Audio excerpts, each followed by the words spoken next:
Hey guys, welcome back to the Den. I'm Arctic Fox, and today we're talking about all of the exotics that will be unobtainable via their quest lines once Beyond Light happens in November. So let's recap on what exactly is headed to the Destiny content vault. We have 4 planets: Io, Mars, Mercury, and Titan, all of the Leviathan raids and layers, the Menagerie and the Tribute Hall, along with Scourge of the Past raid. There is a lot of talk in the Destiny 2 community if forges will be removed at Beyond Light. Bungie has yet to confirm if this will happen. There are no forges on any of the vaulted planets, and Ada is a vendor in the tower. So I don't see any reason as to why Bungie would get rid of this content. We are going to look at these exotics, starting with Vanilla Destiny all the way up to the current season, Season of Arrivals. All of the exotics released in Vanilla Destiny 2 are available for new light players. To begin, we'll look at the Sturm, a kinetic hand cannon. In order to get this, you must complete the Red War campaign.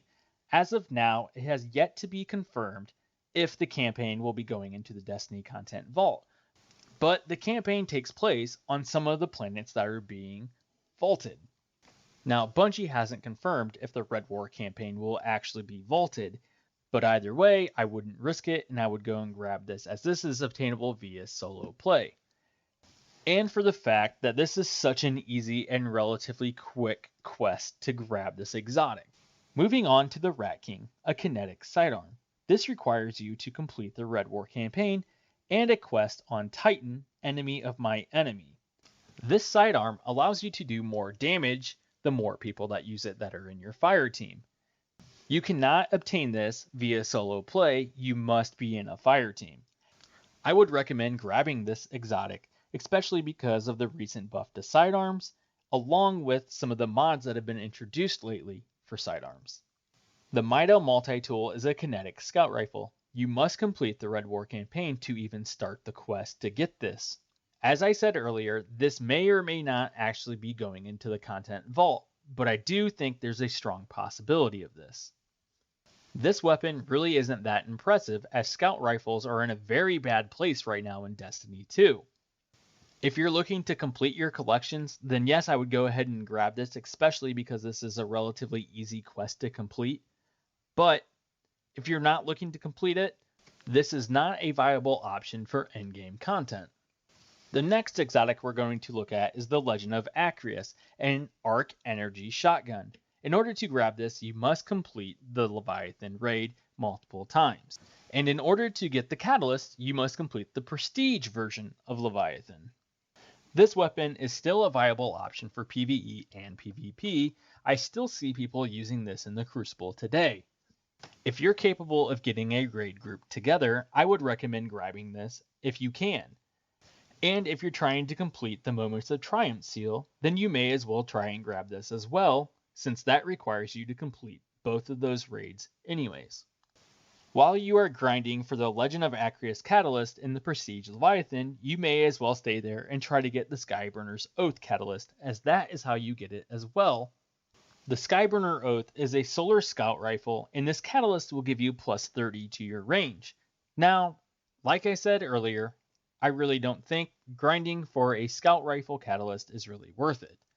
So again, I would not recommend it unless you're looking to complete your collections. Moving on to the Curse of Osiris, all of these exotics are already currently in the world loot pool, so there's nothing to be concerned with that expansion. The Warmind expansion, however, does have a few exotics that we need to discuss. Starting with Polaris Lance. In order to snag this weapon, you will need to complete the Warmind expansion, along with completing the Nascent Dawn quest from Anna Bray on Mars, which requires you to do a series of grindy tasks from patrols, escalation protocol, strikes, missions on Mars, and much more. All of these events are heading to the Destiny content vault. Then the catalyst for this weapon requires you to finish the final step of the Nascent Dawn quest, which requires you to do more Crucible, more missions, and more Javelin kills on Mars. So if you can't tell, the pursuit for this weapon is extremely grindy. So if you have the time to grab this, then go ahead, but if not, this is a completely skippable exotic in my opinion. Another time-consuming exotic that you can go after is the Sleeper Simulant and its Catalyst. This is a solar power linear fusion rifle. In order to obtain this, you must complete the Warmind campaign and a series of quests which include 3 escalation protocols and completing the strike Will of the Thousands on Mars. Now this is one of the last 2 steps that you have to do in order to obtain this. So you have to get this now before Beyond Light comes out. Now to obtain the Catalyst, you have to run either the Prestige Leviathan or Prestige Spire of Stars raid layer. This Catalyst will allow you to get a faster charge time and increased ammo reserves. At one point in Destiny 2, Sleeper Simulant was a must-have weapon. As for today, there's so many other options that you can use instead. So should you grab this before Beyond Light? If you're pressed for time, I would recommend that you don't grab this, as this is an extremely time-consuming and RNG-related quest. But if you're able to have a raid group available and you're heading after that Moments of Triumph seal, then you may as well just try and get this Catalyst and weapon anyways. Moving on to one of the best sniper rifles in the game. The Whisper of the Worm is a solar-powered sniper rifle. This quest is much easier to access than it used to be, as you can just start it up from the destinations page on the Io planet. In order to obtain the Catalyst for Whisper of the Worm, you need to run the Heroic quest, which is available after completing the original quest to obtain Whisper. Now, there's no doubt in my mind that you must grab Whisper of the Worm. This is one of the best snipers in this game, and if you don't get it, you are truly missing out. Moving on to Worldline 0, which is an arc power sword. This is obtained by finding 35 of the 45 memory fragments that are spread out all across Mars. Then the Catalyst is unlocked by defeating non-Guardian enemies with swords, but to complete this Catalyst, you need to do damage to all of the level 7 bosses for Escalation Protocol with Worldline 0.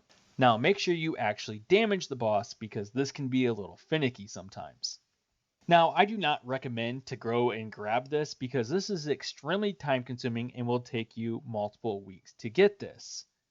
Then on top of that, there's just better things to slot in your power slot, like the Falling Guillotine, which has been released this season, Season of the Arrivals. Falling Guillotine is so cracked, and it's so much easier to obtain. I just can't justify the amount of time it takes to get Worldline 0 when Falling Guillotine just requires putting an Umbral Ingram in the Prismatic Recaster. The last thing for Year 1 exotics is Telesto Catalyst. In order to obtain this, you must run Prestige Eater of Worlds. Now, if you're going after the Moments of Triumph seal, again, yes, you should try to get this, and if you're not, then there's no reason to, as this Catalyst only gives you deeper pockets, which gives you increased ammo to reserves, which I just can't justify the time required to get this to drop.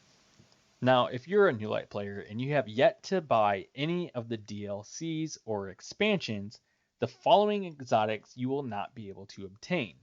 Now, starting with the Forsaken expansion, we have Ace of Spades, which is a kinetic hand cannon. One of these quests will require you to go loot 4 lost sectors, and unfortunately one is on Io. And then there's another mission that's on Titan, Aces in the Hole. This weapon is by far one of my favorite weapons to use. It's just fun. Every time you get a precision kill, they explode. This is a must-get exotic, but beware, as this can be quite the grind, as some steps are tied to PvP. Moving on to the Black Armory DLC comes one of the best weapons in the game and one of the most sought weapons in the game, Anarchy and Arc Power Grenade Launcher. To obtain this, you must run Scourge of the Past and get lucky enough to have it drop. And if you couldn't tell from the way I started off talking about this weapon, yes, this weapon is worth getting, if not mandatory for endgame content. You would also be crazy not to even attempt to get this. Moving on to another great weapon, Izanagi's Burden, which is a kinetic sniper rifle. To obtain this is quite a long and drawn out quest, but one of those quests is a strike on Io. And then in order to get the catalyst for this weapon, you must complete the Opulence Chalice, which is also quite the grind. In my opinion, this weapon is still worth grabbing, even though it's been nerfed multiple times, as you can stack all 4 rounds in the magazine for one super high damage shot. Then you can switch to another weapon to do more damage. This works perfectly for DPS. Then getting the catalyst is also worth it as it causes this weapon to deal more damage. Let's look at the last word, which is a kinetic hand cannon. One of the quests in order to obtain this requires you to go to Titan, and this is in the middle part of the entire quest steps. Now, this weapon, in my opinion, is more based for PvP than PvE.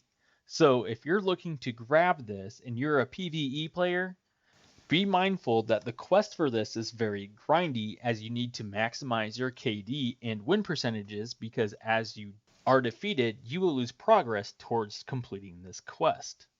But if you're a PvP player, this is one of the must-have exotics in the game. Now let's look at fallen mods. Yes, I know they're not exotics, but they are something that's extremely important for you to have. And the only way to obtain these are from Scourge of the Past, and I strongly recommend that you grind to get those. Moving on to the next season, Season of the Drifter. Now, all Bungie has actually said is that they are going to rework Gambit, but we don't know exactly what that means, so we don't know if we'll have Gambit or Gambit Prime or something of the two. So with that being said, I will leave off exotics such as Malfeasance that's tied directly to Gambit. So the first exotic we're going to look at is a kinetic pulse rifle, Outbreak Perfected. You start by scanning a device on Titan, and this is literally the only part that is tied to anything that is going into the Destiny content vault. So maybe if you've already done this part, you won't even have to worry about it going into the vault, and you'll still be able to complete the quest steps. You should absolutely get this weapon before Beyond Light, as this weapon shreds in PvP and still a viable option in PvE. The next is another hand cannon, a kinetic hand cannon called Thorn. In order to obtain Thorn, you must complete the Strike Savathûn Song on Titan, which happens to be the last quest step in the entire quest. And you should absolutely grab this weapon before Beyond Light, as this is one of the only kinetic weapons in the entire game that deals a form of elemental damage. This weapon is also a top tier weapon for PvP.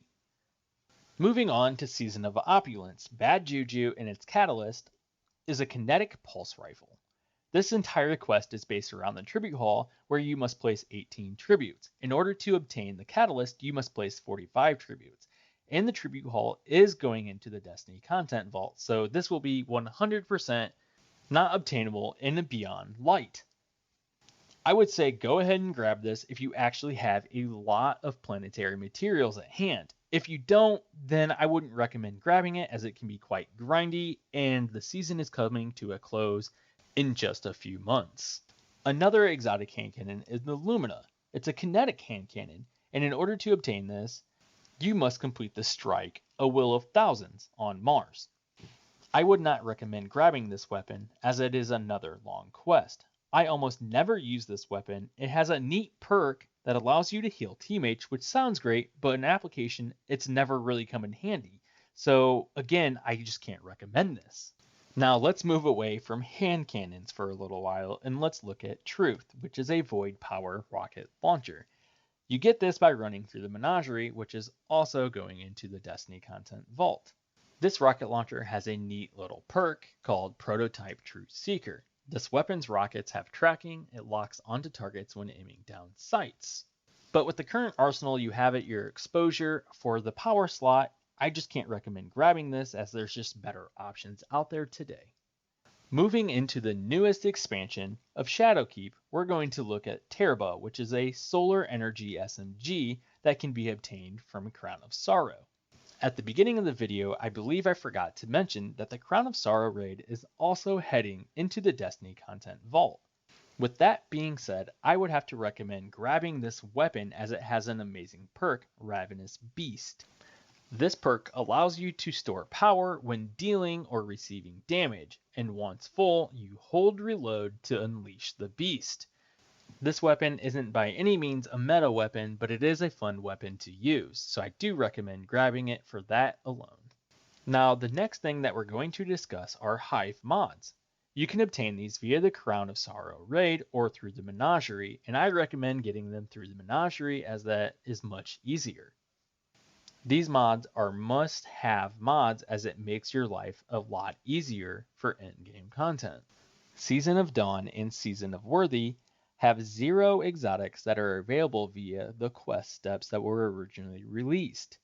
But in Season of Arrivals, there was a new exotic cipher that was introduced, which you can use to grab one of 5 exotics: Bastion's Devil's Run, Ariana's Vow, Symmetry, and Leviathan's Breath.